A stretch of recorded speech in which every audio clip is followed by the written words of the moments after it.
Hello everyone, कैसे हैं आप सभी लोग। आई होप काफ़ी अच्छे होंगे और अच्छे से अपनी तैयारी कर रहे होंगे। मैं हूं आपका दोस्त विकास और स्वागत करता हूं आपका इस यूट्यूब चैनल पर। तो आज फाइनली आपका जो सीपीयू का एग्ज़ाम है वो ख़त्म हो चुका है। 9 तारीख से आपका एग्ज़ाम स्टार्ट हुआ था और 11 तारीख को आज सभी शिफ्ट का एग्ज़ाम हो चुका है। तो मैं उम्मीद करता हूँ कि आपका जो पेपर है वो काफ़ी अच्छा हुआ होगा और अब आपके दिमाग में काफ़ी सवाल चल रहे होंगे, जैसे कि टियर 1 की आंसर की कब आएगी, हमारे जो कट ऑफ है वो क्लियर हो पाएगी कि नहीं हो पाएगी, सेफ स्कोर क्या हो सकता है, या टियर 1 का जो रिजल्ट है वो कब तक आएगा, फिजिकल कब तक हो सकता है, हमें आगे क्या करना चाहिए। तो यही सारी बातें हम इस वीडियो में डिस्कस करेंगे। लेकिन उससे पहले आप सभी जो है वो कमेंट सेक्शन में ये ज़रूर कमेंट करें कि आपका किस शिफ्ट को एग्ज़ाम था, आपने कितने अटैम्प्ट किए और आपके कितने मार्क्स आपके हिसाब से आ सकते हैं। तो सबसे पहले हम लोग ये बात कर लेते हैं कि पेपर का लेवल कैसा था। तो देखो, एग्जैक्ट तो हमें आंसर की आने के बाद ही पता चलेगा, लेकिन अभी 5-4 एस्पिरेंट से मेरी बात हुई तो वो सब कह रहे थे कि मोर और लेस जो पेपर है वो पिछले साल के जैसा ही आ रहा है। वही जो रीजनिंग है और मैथमेटिक्स है वो कैलकुलेटिव पूछ रहे हैं। क्वेश्चन के जो कंसेप्ट है वो प्रीवियस ईयर पे बेस्ड है, लेकिन कैलकुलेटिव पूछ रहे हैं। तो ये एसएससी हमेशा ही कर रही है, जब से टीसीएस आया है वो कैलकुलेटिव क्वेश्चन ज़्यादा पूछ रही है। तो इन कैलकुलेटिव क्वेश्चंस के कारण मैथ और रीजनिंग में काफ़ी एस्पिरेंट का जो पेपर है वो भी छूट गया है, वो अपना पेपर ही पूरा कंप्लीट नहीं कर पाए हैं। उसके अलावा इंग्लिश में ये बताया जा रहा है कि इस बार वोकैब का जो सेक्शन है वो ज़्यादा पूछा गया था। प्रीवियस ईयर के कंपैरिजन में इस बार जो वोकैब के क्वेश्चन थे वो थोड़े ज़्यादा थे। बाकी जो सारा पेपर है वो मोर और लेस प्रीवियस ईयर पे बेस्ड था। 19-20 का फर्क था बस, बाकी आंसर के आने के बाद पता चल ही जाएगा। अब हम लोग ये बात कर लेते हैं कि आंसर की कब आएगी। तो जनरली क्या होता है, जब भी एसएससी कोई एग्जाम कंडक्ट करवाती है उसके 10 दिन के अंदर अंदर आंसर की दे देती है। तो आपका एग्जाम जो है वो 11 तारीख को खत्म हुआ है, तो आप ये एक्सपेक्ट कर सकते हैं कि 21 तारीख से पहले पहले आपकी जो आंसर की है वो आ जाएगी और आप अपना स्कोर कार्ड देख पाएंगे कि आपके एग्जाम में कितने नंबर बन रहे हैं। अब काफ़ी एस्पिरेंट ये सोच रहे हैं कि सेफ स्कोर क्या हो सकता है, क्या कट ऑफ जा सकती है। तो देखो, सेफ स्कोर और कट ऑफ का आइडिया लगाना अभी थोड़ा सा मुश्किल है, क्योंकि अभी आपकी कौन सी शिफ्ट आसान है कौन सी शिफ्ट मुश्किल है इसका भी आइडिया नहीं है।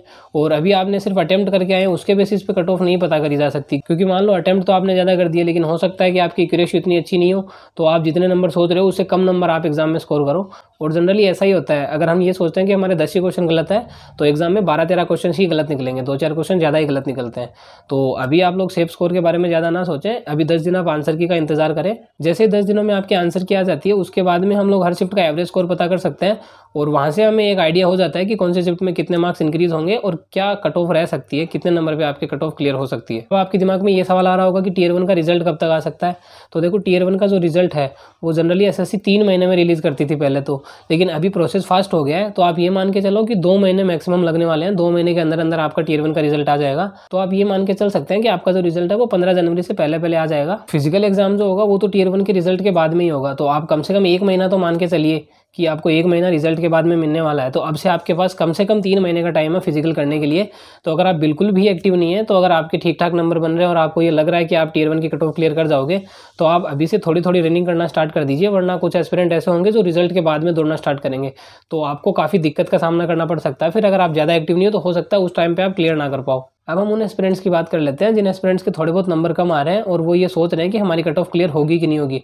तो देखो, आपके लिए इस वक्त बेस्ट यही रहेगा कि आप लोग जो है वो सीजीएल एग्जाम के लिए टारगेट रखें।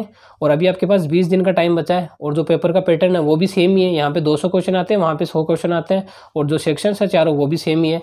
इस बार वैकेंसी भी काफ़ी ज़्यादा है, तो अभी आपकी लगभग तैयारी तो हो ही चुकी है। थोड़ी बहुत नंबर ही अगर आपके कम रह रहे हैं तो आप 20 दिन में आप उनको इंक्रीज़ कर सकते हो और अच्छे तरीके से आप तैयारी में लग जाओ। इन 20 दिन को वेस्ट मत करो हमारी कट ऑफ क्लियर होगी नहीं होगी ये सोचकर। 20 दिन में आप जितनी ज़्यादा जान लगा सकते हो ना उतनी ज़्यादा जान लगा दो, क्या पता आपका सीजन निकल जाए। मतलब ये है कि अब आपको इस टाइम को वेस्ट नहीं करना है ये सोच कर कि मेरा एग्जाम निकलेगा कि नहीं निकलेगा। अब आपका काम हो गया, आपने एग्जाम दे दिया है, अब आप अगले एग्जाम की प्रिपरेशन में लग जाओ। 20 दिन का टाइम बचा है आपके पास, ज़्यादा से ज़्यादा पढ़ाई करो। और इस बार ये कोशिश करना कि जो गलतियाँ आप इस एग्जाम में करके आओ ना पेपर के प्रेशर के चक्कर में, आप वो गलतियाँ वहाँ नहीं दोहराओगे, तो आपका सिलेक्शन जो है वो डेफिनेटली हो जाएगा। और जिन एस्पिरेंट्स को ये लग रहा है कि उनका पेपर अच्छा गया और उसकी जो कट ऑफ है वो क्लियर हो ही जाएगी, तो आप तो बिना टाइम वेस्ट करे अपने फिजिकल की प्रिपरेशन में लग जाओ और साथ में इंग्लिश को पढ़ते रहो कि हमें इंग्लिश को किस तरीके से प्रिपेयर करना है।